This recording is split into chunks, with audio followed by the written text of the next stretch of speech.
Hello everyone, welcome to the next session of our Abhyasana program, our free daily mains answer writing series. My name is Sairam Sampatirao. ఎలా ఉన్నారు అందరూ? So మీ అందరికీ తెలిసినటువంటి విషయమే, రీసెంట్గా మనం అభ్యాసన పేరుతో డైలీ మెయిన్స్ ఆన్సర్ రైటింగ్ సిరీస్ని స్టార్ట్ చేసుకోవడం అనేటువంటిది జరిగింది. Every single day 6 days a week మనం 6 క్వశ్చన్స్ని పిక్ చేసుకొని వాటిని డీటెయిల్డ్గా కాంప్రహెన్సివ్గా అనలైజ్ చేస్తున్నాం. మండే జిఎస్ పేపర్ 1 నుంచి, ట్యూస్డే జిఎస్ పేపర్ 2 నుంచి, వెన్స్డే జిఎస్ పేపర్ 3 నుంచి, థర్స్డే జిఎస్ పేపర్ 4 నుంచి, ఫ్రైడే ఎస్ఏ పేపర్ నుంచి, సాటర్డే కరెంట్ అఫైర్స్కి సంబంధించినటువంటి క్వశ్చన్ని పిక్ చేసుకొని డీటెయిల్డ్గా క్వశ్చన్ ఎలా అప్రోచ్ అవ్వాలి, ఇంట్రడక్షన్ ఎలా రాయాలి, కీవర్డ్స్ ఎలా ఐడెంటిఫై చేయాలి, డిమాండ్ ఆఫ్ ద క్వశ్చన్ ఎలా ఐడెంటిఫై చేయాలి, ఎంత వర్డ్ లిమిట్లో రాయాలి, ఎంత టైం అనేటువంటిది క్వశ్చన్కి ఇన్వెస్ట్ చేయాలి, ఇలా చాలా విషయాలను మనం కాంప్రహెన్సివ్గా తెలుసుకుంటున్నాం. అవునా? సో ప్రతి సింగిల్ డే 9 AM ఉదయం 9 గంటలకి మీ క్వశ్చన్ మన టెలిగ్రామ్ ఛానల్లోనూ అండ్ యూట్యూబ్ ఛానల్లోనూ అప్లోడ్ అవుతుంది.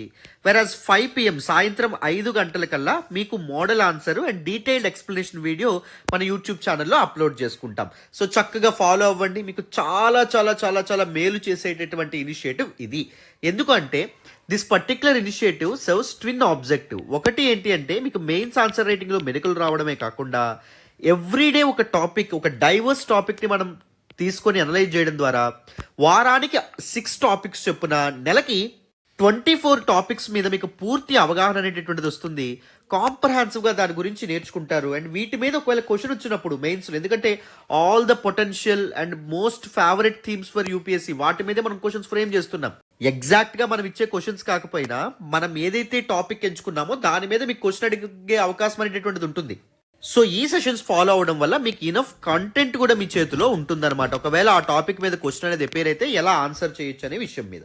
అర్థమైందా? రైట్. మరి ఈ రోజు సెషన్లోకి వెళ్లే ముందు మీ అందరికీ ఒక చిన్న మాట. మన యూట్యూబ్లో అప్లోడ్ చేసే అన్ని వీడియోస్ వెనక చాలా ఎఫర్ట్స్ ఉంటాయి, చాలా హార్డ్ వర్క్ ఉంటుంది. If you really want to acknowledge your efforts, please do hit that big fat like button. Explanation ఎలా ఉందో కామెంట్ చేయండి. మీ ఫ్రెండ్స్ అండ్ ఫెలో ఆస్పిరెంట్స్కి కూడా మన వీడియోస్ని షేర్ చేసే ప్రయత్నం చేయండి. ఛానల్ని ఇంకా సబ్స్క్రైబ్ చేసుకోలేదా? సబ్స్క్రైబ్ చేసుకోండి. మనం చాలా మంచి ఇనిషియేటివ్స్తో ముందుకు రాబోతున్నాం. ఓకేనా? రైట్. మరి ఇప్పుడు వితౌట్ ఎనీ ఫర్దర్ డిలే ఈ రోజు క్వశ్చన్లోకి వెళ్ళిపోదాం. జాగ్రత్తగా గమనించండి. నేను ఆల్రెడీ చెప్పాను, క్వశ్చన్ అనేది చదవక ముందే వర్డ్ లిమిట్ అండ్ ఐడెంటిఫై చేయాలి, అండ్ ఎన్ని మార్క్స్ అలొకేట్ చేశారో ఐడెంటిఫై చేయాలి. 250 వర్డ్స్ ఉన్నటువంటి క్వశ్చన్ ఏదైతే ఉందో దానికి ఎంత టైం అనేటటువంటిది ఇవ్వాలి? 9 to 11 minutes అనేటటువంటిది ఇవ్వాలి. ఓకేనా? అది గుర్తుపెట్టుకోండి. అండ్ 11 minutes దాటకూడదు అంటే దాటొచ్చు, 12 minutes, 12.5 minutes కూడా వెళ్ళొచ్చు. But that should depend on your confidence on this particular question. నేను ప్రతి సెషన్లోనూ చెప్పిందే చెప్తున్నాను, ఎందుకంటే ఆర్గానిక్గా ఈ రూల్స్ ఏవైతే ఉంటాయో అవి మీ మైండ్లో ఇన్కల్కేట్ అవ్వాలి. ఓకేనా? మరి 250 words క్వశ్చన్ ఎన్ని పేజెస్లో రాయాలి సార్ అని చాలామంది అడుగుతారు. 2.5 pages రాయాల్సి వస్తుంది. సార్ 2.5 pages దాటకూడదా అంటే హ్యాపీగా దాటొచ్చు. Even that should depend on your confidence on this particular question. ఈ క్వశ్చన్ని మీరు ఎంత చక్కగా ఆన్సర్ చేయగలరు, మీ దగ్గర ఎంత కంటెంట్ అనేటువంటిది ఉంది, దాన్ని బేస్ చేసుకొని మీరు 3 pages, 3.5 pages కూడా చక్కగా వెళ్ళొచ్చు. ఓకేనా? రైట్. మరి ఇప్పుడు మనం వర్డ్ లిమిట్ ఐడెంటిఫై చేసాం, ఎంత స్పేస్ అనేటటువంటిది మీ ఆన్సర్ ఆక్యుపై చేయాలో తెలుసుకుందాం. ఇప్పుడు క్వశ్చన్ని అర్థం చేసుకుందాం. వినండి. ఎగ్జామైన్ the intricacies surrounding the government's authority and oversight over religious temples. So క్వశ్చన్లో మనకేమడుగుతున్నారు అంటే వివిధ మతాలకు చెందినటువంటి ప్రార్థనా స్థలాలు ఏవైతే ఉంటాయో వాటిని ప్రభుత్వం కంట్రోల్ చేయాలి, ప్రభుత్వం ఆధీనంలో అవి ఉండాలి అనేటటువంటి విషయం చుట్టూ ఉన్నటువంటి ఇంట్రికసీస్, కాంప్లెక్సిటీస్ ఏంటో తెలియపరచండి, వాటిని పరిశీలించండి అని చెప్పి అడుగుతున్నారు. So what exactly is the focus area of this particular question? కరెక్ట్గా గమనిద్దాం. Governments authority and oversight over religious temples. ఈ ప్రార్థనా స్థలాలు ఏవైతే ఉంటాయో వాటిని ప్రభుత్వాలు కంట్రోల్ చేయాలా, ప్రభుత్వాలు వాటిని రెగ్యులేట్ చేయాలా అనేటటువంటి వివాదం, ఆ డిస్ప్యూట్ ఏదైతే ఉందో దాని మీద మీకు సరైన కంటెంట్ ఎంత ఉంది దాన్ని బేస్ చేసుకొని మీ ఆన్సర్ అనేటటువంటిది ఉండాలి. So this can be considered as your focus area. ఓకేనా? సో ఇందాక మనం చెప్పుకున్నాం your confidence on this particular question అని. అది దేని బట్టి డిసైడ్ అవ్వడం అనేటువంటి జరుగుతుంది? ఈ ఫోకస్ ఏరియా మీద మీకు ఎంత అవగాహన అనేది ఉంది, దాని మీద మీకు ఎంత ఇన్ఫర్మేషన్ ఉంది, మీకు ఎంత కంటెంట్ అనేటువంటిది ఉంది, దాన్ని బేస్ చేసుకొని మీ ఆన్సర్ అనేది ఉండాలి. ఎందుకంటే your answer should revolve around this particular focus area. ఓకేనా? రైట్. అయితే ఈ పర్టికులర్ క్వశ్చన్లో ఇంకో డైరెక్టివ్ వర్డ్ లేదా టెయిల్ వర్డ్ కూడా వాడారు. ఏంటది? ఎగ్జామైన్ అనే పదం వాడడం అనేటువంటి జరిగింది. ఎగ్జామైన్ అంటే సింపుల్గా పరిశీలించడం లేదా పరీక్షించడం అని చెప్పి అంటాం. దీని ఒక ఎగ్జాంపుల్ ద్వారా తెలుసుకునే ప్రయత్నం చేద్దాం. చూడండి, మనం ఒక డాక్టర్ దగ్గరికి వెళ్తే డాక్టర్ మనల్ని ఏం చేస్తారు, ఎగ్జామైన్ చేస్తారు, పరిశీలించడం లేదా పరీక్షించడం చేస్తారు. సో డాక్టర్ ఏం చేయడం అనేది జరుగుతుంది, ఎగ్జామినేషన్లో భాగంగా డయాగ్నోసిస్ చేయడం అనేటువంటి జరుగుతుంది. అమ్మా పలానా బ్లడ్ టెస్టులు రాస్తున్నాను, ఆ బ్లడ్ టెస్టులు చేయించుకోండి, మీ ప్రాబ్లం ఏంటో నాకు క్లియర్గా తెలుస్తుంది అని చెప్పి అంటారు.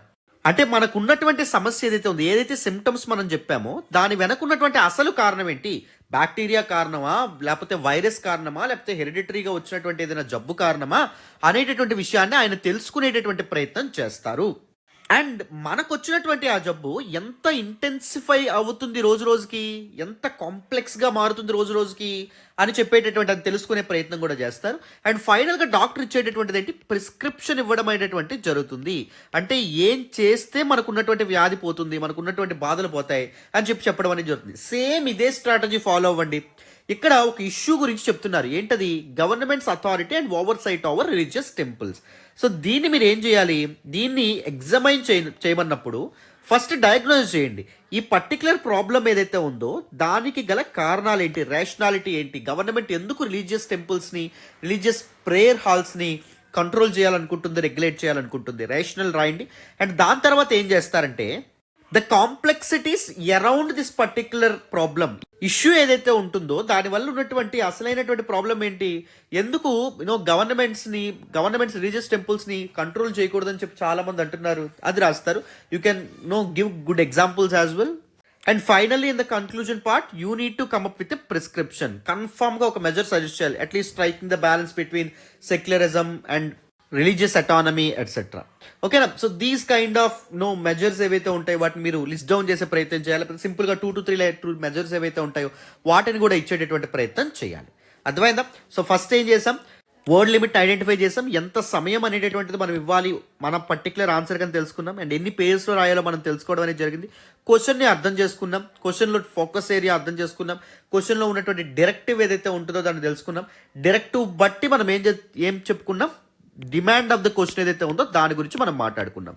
డిమాండ్ ఆఫ్ ద క్వశ్చన్ ఏంటి, క్వశ్చన్ దేని డిమాండ్ చేస్తుంది, బాడీలో మనం రాయాల్సింది ఏంటి, the rational behind governments control over religious temples, అది రాస్తాం. అండ్ దాంతోపాటు criticism of the states control ఏదైతే ఉందో దాని గురించి రాస్తాం. And in the conclusion part you will give some prescription, some measures ఏవైతే ఉంటాయో వాటిని ఇచ్చి ఎండ్ చేసేటటువంటి ప్రయత్నం చేయాలన్నమాట. ఓకేనా. సో ఇక్కడ వరకు క్లారిటీ వచ్చిందనే అనుకుంటున్నాను. ఇప్పుడు మనం ఒక చిన్న అనౌన్స్మెంట్ చేసుకున్న తర్వాత కంప్లీట్గా అప్రోచ్ అనేటటువంటిది డిస్కస్ చేద్దాం. దాని తర్వాత మనం మోడల్ ఆన్సర్ ఏదైతే ఉందో దాన్ని చూపిస్తూ డీటెయిల్డ్గా దిస్ పర్టికులర్ టాపిక్ని ఎక్స్ప్లెయిన్ చేసుకుందాం. అటెన్షన్ పే చేసుకునండి మరి. So before getting in to our model answer explanation, let me make a small announcement. The most premium and comprehensive course that we are offering for UPSC Civil Services aspirants is UPSC 02 Zenith program. The most comprehensive program for UPSC Civil Services aspirants. So దీనిలో భాగంగా general studies subjects అన్నీ కూడా GS1, GS2, GS3, GS4, SA and దాంతోపాటు CSATతో కలిపి డీటెయిల్డ్గా classes అనేటటువంటి ఉంటాయి. Comprehensive one stop solution PDF notes కూడా మీకు ప్రొవైడ్ చేయడం అనేటువంటి జరుగుతుంది. అండ్ దాంతోపాటు క్లాసెస్ అనేటటువంటివి మీకు లైవ్లో తీసుకోబడతాయి.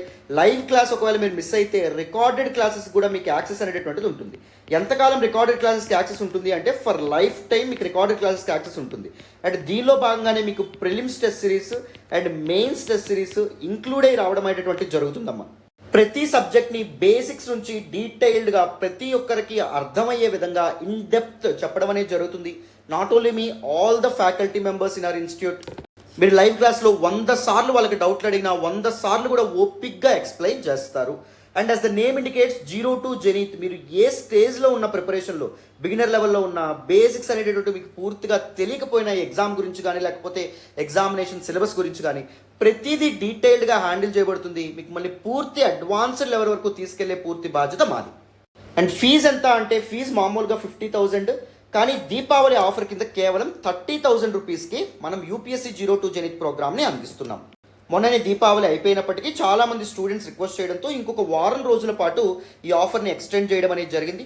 So make sure you join this particular program this week itself. ఈ వారంలోనే జాయిన్ అవ్వడం ద్వారా యువర్ హార్డ్ అండ్ మనీని కూడా మీరు సేవ్ చేసుకోగలుగుతారు. జాయిన్ అవ్వాలంటే దిస్ ఈస్ ద నెంబర్ 6305955532. ఈ నెంబర్కి ఫోన్ చేయండి, ఫోన్ చేసి జాయిన్ అయ్యే ప్రయత్నం చేయండి. And trust me, this is going to be the best decision that you are going to take in this year. ఈ సంవత్సరం మీరు తీసుకునేటటువంటి చాలా మంచి నిర్ణయాల్లో ఇది కూడా ఒకటి. And one thing I can promise is you will never regret joining any of our courses. Be it comprehensive courses like 0 to Zenith program కానీ, సబ్జెక్ట్ వైజ్ కోర్సెస్ తీసుకున్నా, లేకపోతే మన దగ్గర టెస్ట్ సిరీస్ తీసుకున్నా, you are not going to regret. That is my guarantee. నన్ను నమ్మి join అవ్వండి. మీ నమ్మకం అయితే ఒమ్ము కాదు. మీ ప్రిపరేషన్ జర్నీలో నేను మీకు తోడుగా ఉంటాను, మన ఫ్యాకల్టీ మెంబర్స్ మీకు తోడుగా ఉంటారు. యూపీఎస్సీ ఎగ్జామ్లో మీ సక్సెస్ని ఫోకస్ చేస్తూ, దాన్ని దృష్టిలో పెట్టుకుంటూ ఈ ప్రోగ్రామ్ని డిజైన్ చేయడం అనేటువంటి జరిగింది. It is a well designed, scientifically designed program. So try to join this particular program as soon as possible. Next Monday నుంచి ఫీజు 50,000 కాబోతుంది. అండ్ మేము లిమిటెడ్ సీట్స్ని మాత్రమే యాక్సెప్ట్ చేస్తున్నాం. సో వీలైనంత త్వరగా జాయిన్ అయ్యేటటువంటి ప్రయత్నం చేయండి. ఓకేనా? రైట్. మరి ఇప్పుడు వితౌట్ ఎనీ ఫర్దర్ డిలే మనం ఆన్సర్ అప్రోచ్లోకి, మోడల్ ఆన్సర్ ఎక్స్ప్లెనేషన్లోకి వెళ్ళిపోదాం. వినాలి. So now let us try to understand the basic approach that we need to follow. So always remember, introduction and conclusion ఇవి చాలా క్రిస్ప్గా ఉండాలి, షార్ట్గా ఉండాలి. Irrespective of the word limit, introduction only 2 to 3 లైన్స్లో ఉండాలి, not more than that. And even conclusion కూడా 2 to 3 లైన్స్లో ఉండాలి, నాట్ మోర్ దెన్ దట్. అదొకటి గుర్తుపెట్టుకోండి. 150 words క్వశ్చన్ అయినా, 250 words క్వశ్చన్ అయినా 2 to 3 లైన్స్లోనే ఇంట్రడక్షన్ అనేటటువంటిది రాయాలి. అండ్ కన్క్లూజన్ కూడా అలాగే రాయాలి. కన్క్లూజన్ అనేటటువంటిది ఎప్పుడు ఎలా ఉండాలి? ఆప్టిమిస్టిక్గా ఉండాలి. ఓపెన్ ఎండెడ్ కన్క్లూజన్ రాసేటటువంటి ప్రయత్నం చేయాలి. ఎక్స్ట్రీమ్ స్టేట్మెంట్స్ కన్క్లూజన్లో వాడకూడదు. And your score for a particular question depends on how you articulated your introduction and conclusion. So introduction and conclusion ఎంత ఎఫెక్టివ్గా రాశారన్న దాని మీద మీ యొక్క మార్క్స్ ఏవైతే ఉంటాయో ఆధారపడి ఉంటాయి. So over these years I have always suggested my students to follow something called a wow book. Wow book అనే ఒక సెపరేట్ బుక్ ఏదైతే ఉందో అది మెయింటైన్ చేసే ప్రయత్నం చేయండి. whenever you come across some important report on women empowerment, for example, ఆ report ఎవరిచ్చారో, ఆ రిపోర్ట్ నేమ్ ఎవరిచ్చారో అండ్ రిపోర్ట్లో ఉన్నటువంటి ఇంపార్టెంట్ హైలైట్స్ వావ్ బుక్లో నోట్ చేసుకునే ప్రయత్నం చేయండి. లేకపోతే when you come across any important quotation ఎప్పుడైనా చూసారనుకోండి, దాన్ని వావ్ బుక్లో పెట్టేటటువంటి ప్రయత్నం చేయండి. For example, when you are going through a particular class on YouTube or some other channels or something, so where the instructor had come up with a very valuable insight, very బ్యూటిఫుల్గా అనిపించింది, అబ్బా ఎలా చెప్పారు ఇది అనిపించింది. So దాన్ని wow బుక్లో enter చేసే ప్రయత్నం చేయండి. For example, while reading an editorial or op-ed article, so ఒక అద్భుతమైనటువంటి స్టేట్మెంట్ లేదా ఒక అద్భుతమైనటువంటి పాయింట్తో మంచిగా ముందుకు వచ్చారనిపించింది, దాన్ని వావ్ బుక్లో పెట్టేటటువంటి ప్రయత్నం చేయండి. Whatever that triggers your emotion, so అదేదైతే ఉందో దాన్ని వావ్ బుక్లో పెట్టే ప్రయత్నం చేయండి. అండ్ ఎగ్జామినేషన్ ముందు ఒకసారి రిఫర్ చేశారనుకోండి, సమయానికి తగినట్టుగా, సమయస్ఫూర్తితో, కాంటెక్స్ట్ తగినట్టుగా వావ్ బుక్లో మీరు ముందు అక్యుములేట్ చేసుకున్నటువంటి ఏవైతే ఉన్నాయో, అసెట్స్ ఏవైతే ఉన్నాయో వాటిని వాడే ప్రయత్నం కూడా చేయాలి. అర్థమైందా? సో అది మీకు చాలా హెల్ప్ అవుతుంది. Many of my students use this particular technique called wow book and they literally told me many times this particular technique had helped them a lot in clearing their UPSC civil service examination. So ఇది మీకు చాలా ఉపయోగపడుతుంది. Try to follow this particular technique. Okay, right. So let us get back to the approach part. Introduction చూడండి. Contextualise the issue by mentioning the recent surgent debates around the government's management of religious temples in India. మన భారతదేశంలోని వేరు రాష్ట్రాల్లో religious temples ఏవైతే ఉంటాయో వాటిని రాష్ట్రాలు తమ ఆధీనంలోకి తెచ్చుకోవడం అనేటటువంటిది తప్పు అని చెప్పి వేరియస్ పొలిటికల్ పార్టీస్ తమ క్యాంపెయిన్స్లో భాగంగా చెప్తున్నాయి. డిబేట్స్ ఏవైతే ఉంటాయో రీసెంట్ ఇయర్స్లో విపరీతంగా పెరుగుతున్నాయి. రాష్ట్రాలు రిలీజియస్ టెంపుల్స్ ఏవైతే ఉంటాయో, అంటే రాష్ట్ర ప్రభుత్వాలు రిలీజియస్ టెంపుల్స్ని తమ కంట్రోల్లోకి తెచ్చుకోకూడదు, రిలీజియస్ టెంపుల్స్ ఏవైతే ఉంటాయో వాటిని మెయింటైన్ చేయకూడదు, వాటిని రెగ్యులేట్ చేయకూడదు, వాటిని ఫ్రీగా వదిలేయాలి అని కొన్ని పొలిటికల్ పార్టీస్ క్యాంపెయిన్ చేస్తూ ఉన్నాయి, కొన్ని పొలిటికల్ గ్రూప్స్ క్యాంపెయిన్ చేస్తూ ఉన్నాయి. Like this, you can simply contextualize the issue. Why this particular issue మీరు ఎందుకు క్వశ్చన్గా ఫ్రేమ్ చేశారు నాకు తెలుసు అనే విధంగా, ఎందుకంటే నేను ప్రతిరోజు కరెంట్ అఫైర్స్ ఫాలో అవుతాను అని సిగ్నల్ ఇచ్చే విధంగా మీరు కాంటెక్స్ట్ ఆఫ్ ద క్వశ్చన్ ఏదైతే ఉందో దాన్ని రాసే ప్రయత్నం చేస్తే చాలా బాగుంటుంది అనమాట. And next, how we need to right the body part. Body part very simple. Demand of the question ఏదైతే ఉందో దాన్ని క్యాటర్ చేస్తే సరిపోతుంది, దాన్ని అకామిడేట్ చేస్తే సరిపోతుంది. డిమాండ్ ఆఫ్ ద క్వశ్చన్లో భాగంగా ఏం చేయాలని చెప్పుకున్నాం, ఒకవేళ క్వశ్చన్లో ఒక ఇష్యూ గురించి మాట్లాడుతూ ఎగ్జామైన్ అన్నారనుకోండి, ఏం చేయాలి, దట్ పర్టిక్యులర్ ఇష్యూ యొక్క రీజన్స్, ఎందుకు ఆ ఇష్యూ అనేటటువంటిది స్టార్ట్ అయింది, దానికి గల కారణాలు ఇవ్వాలి. And the complexities of the issue ఏదైతే ఉందో దాని గురించి కూడా మీరు ఆన్సర్ చేసే ప్రయత్నం చేయాలి, దాని గురించి కూడా మెన్షన్ చేసే ప్రయత్నం చేయాలి. How severe is that particular issue, why that issue అనేటటువంటిది ఎక్కువగా న్యూస్లో ఉంటుంది, దాని గురించి రాసే ప్రయత్నం చేయాలి. And the next thing you need to give some prescription or measures to tackle that particular menace, ఇది మీరు రాయాలి. ఈ మెజర్స్ బాడీలో లాస్ట్ పార్ట్లో ఏం రాయొచ్చు, లేదా కన్క్లూజన్లో కూడా మీరు సింపుల్గా రాసేటటువంటి ప్రయత్నం చేయొచ్చు అనమాట. ఓకేనా? సో ఇది మీరు ఫాలో అవ్వాలి. సో చూడండి, బాడీలో ఏం చేయొచ్చు, outline the history of state intervention starting from the Madras Hindu religious endowment act 1927. 1927లో అప్పటి justice party Madras Hindu religious endowment act ఏదైతే ఉందో దీన్ని మొదటిసారి తీసుకురావడం అనేది జరిగింది. This is the first ever time that state want to control or regulate religious affairs and leading up to the contemporary scenario. అక్కడి నుంచి ఇప్పటి వరకు ఈ వివాదం కంటిన్యూ అవుతూనే వస్తుందన్నమాట.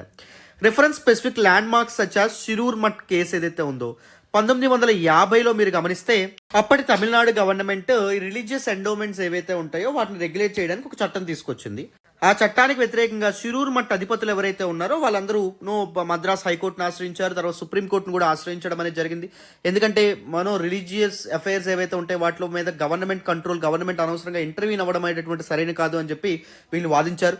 దీనిలో సుప్రీంకోర్టు ఏం చెప్పింది అంటే దట్ పర్టికులర్ యాక్ట్ ఏదైతే ఉందో దట్ ఇస్ కాన్స్టిట్యూషనల్, రాజ్యాంగబద్ధమైందే, సరైనదే అని చెప్తూ, బట్ కొన్ని ప్రొవిజన్స్ మాత్రం అతిక్రమించేటట్టు ఉన్నాయి. అంటే ఎక్స్ట్రాగా ఓవర్గా రిలీజియస్ అఫైర్స్లో ఇంటర్వ్యూన్ అయ్యే ప్రయత్నం చేస్తున్నాయి. ఆ ప్రొవిజన్స్ని మాత్రం మేము కొట్టివేస్తున్నాం, బట్ ద ఎంటైర్ యాక్ట్ ఏదైతే ఉందో దాన్ని మేము అప్హోల్డ్ చేస్తున్నామని చెప్పి షిరూర్ మఠ్ కేసులో సుప్రీంకోర్టు చెప్పడం అనేటువంటిది జరిగిందనమాట. And various reasons that necessitated government control over temples, ఎందుకు గవర్నమెంట్ టెంపుల్స్ని కంట్రోల్ చేయాలనుకుంటుంది, ఫస్ట్ ఆఫ్ ఆల్ మాల్ అడ్మినిస్ట్రేషన్ని ప్రివెంట్ చేయడానికి, అండ్ దాంతోపాటు టెంపుల్ మేనేజ్మెంట్లో సోషల్ రిఫార్మ్స్ తీసుకురావడానికి.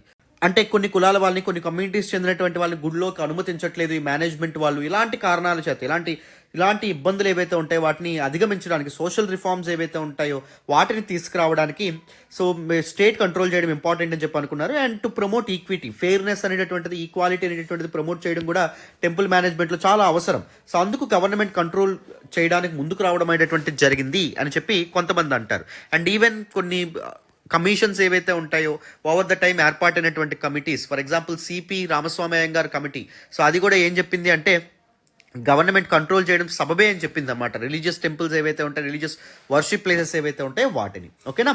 Right. Bring forth the arguments against state control, highlighting perceived breaches of secularism, instances of mismanagement and suppression of dissent within religious domain. చెప్పాను కదా, the complexities of this particular issue. అంటే ఒక state control చేయడం వల్ల religious టెంపుల్స్ని లేదా worship ప్లేసెస్ని ఎలాంటి problems అనేవి ఉన్నాయి, క్రిటిక్స్ ఏమని వాదిస్తున్నారు, what are the arguments against the fact that government's authority and oversight over religious temples. So దాన్ని కూడా మీరు మెన్షన్ చేసే ప్రయత్నం చేయాలి. Include specific examples that illustrate both the positive outcomes of state intervention. So government intervene అవ్వడం వల్ల religious affairs లో positive outcomes ఎలాంటి వచ్చినాయి, ఫర్ ఎగ్జాంపుల్ సోషల్ రిఫార్మ్స్ అనేటటువంటి నిజంగా సాధ్యపడినాయి. దళితులు లేకపోతే నిమ్న వర్గాలకు చెందినటువంటి వాళ్ళు కూడా ఇప్పుడు ధైర్యంగా గుడుల్లో, ఆలయాల్లో అడుగు పెట్టగలుగుతున్నారు, దేవాలయాల్లో, అవునా కదా. బట్ నెగటివ్ రిపర్కేషన్స్ కూడా ఉన్నాయి. అంటే బ్యూరోక్రాట్స్ ఎవరైతే ఉంటారో వాళ్ళు నైవేద్యం తాలూకా ఇవి కానీ, లేకపోతే స్వామివారి సేవ, ఇలాంటి టికెట్స్ ఉంటాయి కదా, ఇవన్నీ అమ్ముకోవడం కానీ, లేకపోతే విఐపి ఇవన్నీ చెప్పి దిస్ టెంపుల్ స్ట్రక్చర్ ఏదైతే ఉందో దాన్ని కంప్లీట్గా ప్రాఫిట్స్ కోసం నడిపే ప్రయత్నం జరుగుతుందన్నమాట. సో ఇది ఒక ఇంపార్టెంట్ సిచ్యువేషన్ కింద మనం చెప్పొచ్చు. అండ్ కన్క్లూజన్ మళ్ళీ చెప్తున్నాను, 2 to 3 లైన్స్ తర్వాత కంటే ఎక్కువ రాయకూడదు. Conclude advocating for a balanced approach, striking balance between religious autonomy and upholding constitutional values. So అది ఇంపార్టెంట్ అనే విధంగా మీరు కన్క్లూడ్ చేసే ప్రయత్నం చేయాలి. ఆల్వేస్ ఎగ్జామైన్ అన్నప్పుడు తప్పకుండా మెజర్స్తో ముందుకు రావాలి. 100% you need to give a prescription for sure, that is guaranteed. Okay, right. So approach ఎలా రాయాలో మీకు అర్థమైందని అనుకుంటున్నాను. ఇప్పుడు వితౌట్ ఎనీ ఫర్దర్ డిలే మనం మోడల్ ఆన్సర్ ఏదైతే ఉందో దాన్ని డిస్కస్ చేద్దాం. జాగ్రత్తగా వినండి అమ్మా. So now let us look at the introduction part. మళ్ళీ ఇంకొకసారి రిమైండ్ చేస్తున్నాను, ఇంట్రడక్షన్ చాలా షార్ట్గా ఉండాలి, క్రిస్ప్గా ఉండాలి, irrespective of the word limit in the mention in the question. 2 to 3 lines కంటే దాటకూడదు. 250 వర్డ్స్ క్వశ్చన్ అయినా, 150 వర్డ్స్ క్వశ్చన్ అయినా, this is mandatory, this is the golden rule, always గుర్తుపెట్టుకోండి. సో ఇంట్రడక్షన్ ఏ విధంగా రాసే ప్రయత్నం చేయాలి, కాంటెక్చువలైజ్ చేసే ప్రయత్నం చేయాలి. The important issue that was mentioned in the question, అది ఎందుకు ఆ డిబేట్ ఇప్పుడు కంటిన్యూ అవుతుంది, ఎందుకు ఆ డిబేట్ ఇప్పుడు న్యూస్లో ఉంది అనే విషయాన్ని మనం రాయాలి. In recent times, the discourse surrounding government control over religious institutions, particularly Hindu temples, has garnered considerable attention. ఎందుకంటే వేరియస్ పొలిటికల్ పార్టీస్ ఏవైతే ఉంటాయో స్టేట్స్ కంట్రోల్ చేయకూడదు రిలీజియస్ టెంపుల్స్, రిలీజియస్ అఫైర్స్ని అని చెప్పి వాళ్ళు ముందుకు రావడం అనేది జరిగింది ఆ డిమాండ్స్తో. This matter raises pivotal questions about striking a balance between religious autonomy and state intervention to ensure effective administration. Religious autonomy అనేటటువంటిది ఎన్షోర్ చేయడం ఇంపార్టెంట్, అండ్ దాంతోపాటు ఎఫెక్టివ్ అడ్మినిస్ట్రేషన్ ఆఫ్ టెంపుల్స్ కూడా ఇంపార్టెంట్. మాల్ అడ్మినిస్ట్రేషన్ ప్రివెంట్ చేయడం కూడా important, అందుకు governments involve అవ్వడం కూడా important. While upholding the constitutional rights enshrined in India, రాజ్యాంగం మత స్వేచ్ఛ ఏదైతే ఉందో ఇచ్చిందో, అండ్ దాంతోపాటు వివిధ హక్కులు ఏవైతే ఇచ్చిందో మతపరమైనటువంటి హక్కులు, వాటిని అప్హోల్డ్ చేస్తూ గవర్నమెంట్ మాల్ అడ్మినిస్ట్రేషన్ జరగకుండా ఎఫెక్టివ్ అడ్మినిస్ట్రేషన్ కోసం ఇంటర్వ్యూన్ అవ్వడం కూడా ఇంపార్టెంటే. ఈ రెండింటి మధ్య బ్యాలెన్స్ అనేటటువంటిది ఎన్షోర్ చేయడం చాలా చాలా ఇంపార్టెంట్గా మనం చెప్పొచ్చు. ఇన్ ద బాడీ పార్ట్ మీరు ఏం చేస్తారు, డిమాండ్ ఆఫ్ ద క్వశ్చన్ ఏదైతే ఉందో దాన్ని అడ్రస్ చేసే ప్రయత్నం చేయాలి. First let us try to mention some historical backdrop. State intervention date back to last like Madras Hindu religious endowment act of 1927. అప్పటి జస్టిస్ పార్టీ ఏదైతే ఉందో అది ఈ చట్టాన్ని తీసుకురావడం అనేటువంటిది జరిగింది. దిస్ యాక్ట్, ఈ చట్టం ఎందుకు తీసుకొచ్చారు, to manage religious endowments due to mismanagement. ఏవైతే టెంపుల్స్ మిస్మేనేజ్మెంట్కి గురవుతున్నాయో, ఏవైతే టెంపుల్స్ ఎఫెక్టివ్గా ఫంక్షన్ అవ్వట్లేదో, సో ఆ టెంపుల్స్లో గవర్నమెంట్ ఇన్వాల్వ్ అవ్వడం ద్వారా వాటిని బెటర్గా మేనేజ్ చేయొచ్చు, బెటర్గా వాటిని రెగ్యులేట్ చేయొచ్చు అనే ఉద్దేశంతో ఈ పర్టికులర్ చట్టం తీసుకొచ్చారు. The Shirur Mat case of 1954 and subsequent laws like Tamil Nadu Hindu Religious Charitable Endowments Act solidified the state's role. So ఈ కేసులో సుప్రీంకోర్టు ఏం చెప్పింది, గవర్నమెంట్ కంట్రోల్ చేయొచ్చని చెప్పింది.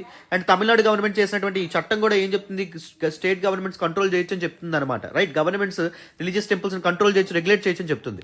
With the Supreme Court validating regulatory power while delineating certain boundaries. అయితే వీటిలో supreme court ఏం చేయడం అనేటువంటిది జరిగింది, రెగ్యులేటరీ పవర్, గవర్నమెంట్ ఒక రెగ్యులేటర్గా యాక్ట్ చేయడం, గవర్నమెంట్ కంట్రోల్ చేయడం కరెక్టే అని చెప్తూనే కొన్ని బౌండరీస్ అనేటటువంటి ఇవ్వడం అనేటువంటి జరిగింది. అంటే ఈ పరిధులు మాత్రం దాటకూడదు, తన స్పీర్ ఆఫ్ ఇన్ఫ్లుయెన్స్ ఇంతకు మాత్రమే పరిమితము, ప్రతి దానిలో ఇంటర్వ్యూన్ అవ్వకూడదు అనే విధంగా చెప్పడం అనేటటువంటిది జరిగిందమ్మ. And what exactly the rational logic behind government's oversight, what exactly are the causes, ఎందుకు government was why the government was prompted to regulate these endowments and religious temples, అది మనం తెలుసుకోవాలి. First, prevention of mal administration, instances of misuse of funds, temples యొక్క funds misuse అవ్వబడుతున్నాయి. And discrimination by temple authorities underscore the necessity of oversight. And దాంతోపాటు కొన్ని కులాల వాళ్ళని, కొన్ని కమ్యూనిటీస్ వాళ్ళని గుడిలోకి ఎంటర్ అవ్వకుండా ఇలాంటి రెస్ట్రిక్షన్స్, ఇలాంటి వివక్ష చూపిస్తున్నారు. దాన్ని అడ్డుకోవాలంటే గవర్నమెంట్ గవర్నమెంట్ ఇన్వాల్వ్ అవ్వడం very important. Upholding constitutional principles, article 25 ఎలో state intervention for social welfare, సామాజిక అభివృద్ధి కోసం కానీ లేకపోతే సామాజిక పురోగతి కోసం కానీ గవర్నమెంట్ ఇన్వాల్వ్ అవ్వచ్చు అని చెప్పి ఆర్టికల్ 25 చెప్తుంది. Evident in reforms following the Dravidian movement to eliminate discriminatory practices in టెంపుల్స్లో డిస్క్రిమినేటరీ ప్రాక్టీసెస్ ఏవైతే ఉంటాయో వాటిని కంప్లీట్గా ఎరాడికేట్ చేయడానికి ద్రవిడియన్ మూవ్మెంట్ అనేటటువంటిది స్టార్ట్ అవ్వడం అనేది జరిగింది తమిళనాడులో పెరియార్ యొక్క ఆధ్వర్యంలో, నాయకత్వంలో. Isn't it? సో ఆ విధంగా టెంపుల్ మేనేజ్మెంట్లో సోషల్ రిఫార్మ్స్ తీసుకురావడం కూడా చాలా ఇంపార్టెంట్ అని చెప్పి గవర్నమెంట్స్ భావించడం జరిగింది. గవర్నమెంట్స్ అందుకే ఇన్వాల్వ్ అవ్వడం ఇంపార్టెంట్ అని చెప్తున్నారు.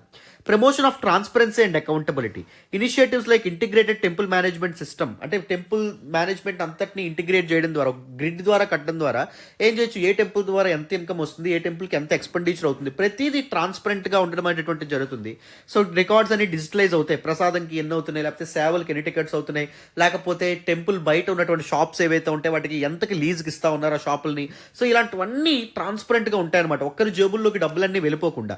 Enhancing transparency and preventing encroachment on temple properties ఏవైతే ఉంటాయో, దేవాలయాల ఆస్తులు ఏవైతే ఉంటాయో అవి ఆక్రమణలకు గురవకుండా కాపాడుకోవచ్చు.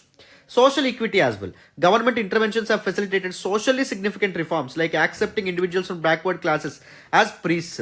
అంటే నిమ్న వర్గాలు, దళితులు ఎవరైతే ఉన్నారో, వెనకబడిన వర్గాల వాళ్ళు ఎవరైతే ఉంటారో వాళ్ళని ప్రీస్ట్స్గా, పురోహితులుగా కూడా యాక్సెప్ట్ చేసేటటువంటి ధోరణి మొదలైంది. It promoted social inclusion.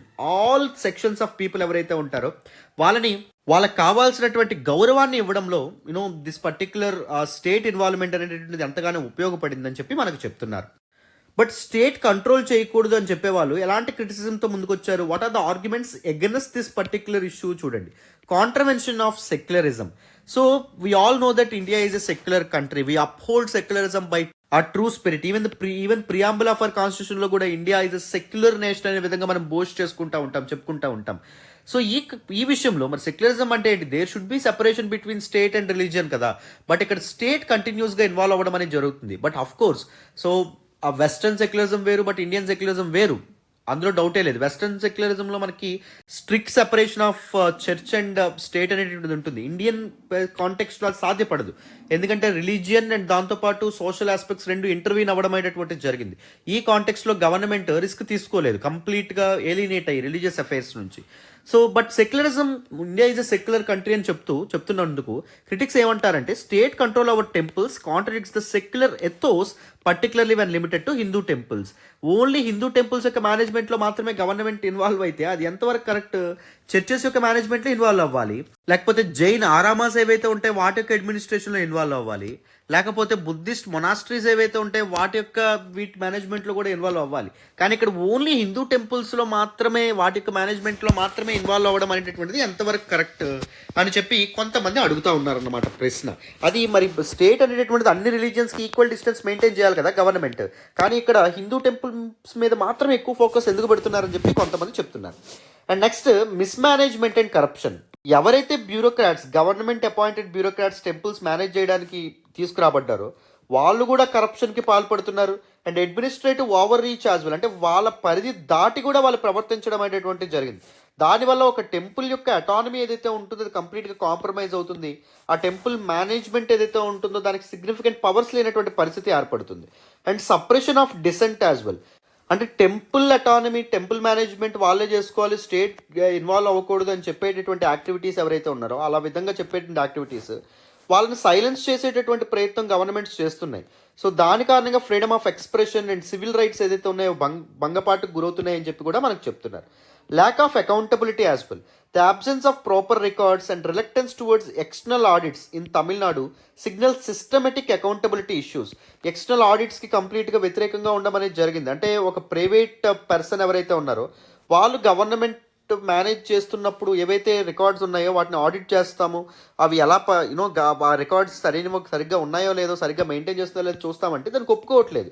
గవర్నమెంట్లోనే internal mechanism, audit mechanism ఒకటి ఏర్పాటు చేస్తామంటున్నారు, కానీ ఎక్స్టర్నల్ ఆడిట్స్కి ఎంకరేజ్ చేయకపోవడం, ఎక్స్టర్నల్ ఆడిట్స్కి ఎలో చేయకపోవడం అనేటువంటిది ఇంకా చాలా క్వశ్చన్స్కి దారి తీయడం అనేది జరుగుతుందని చెప్పి చెప్తున్నారు అనమాట.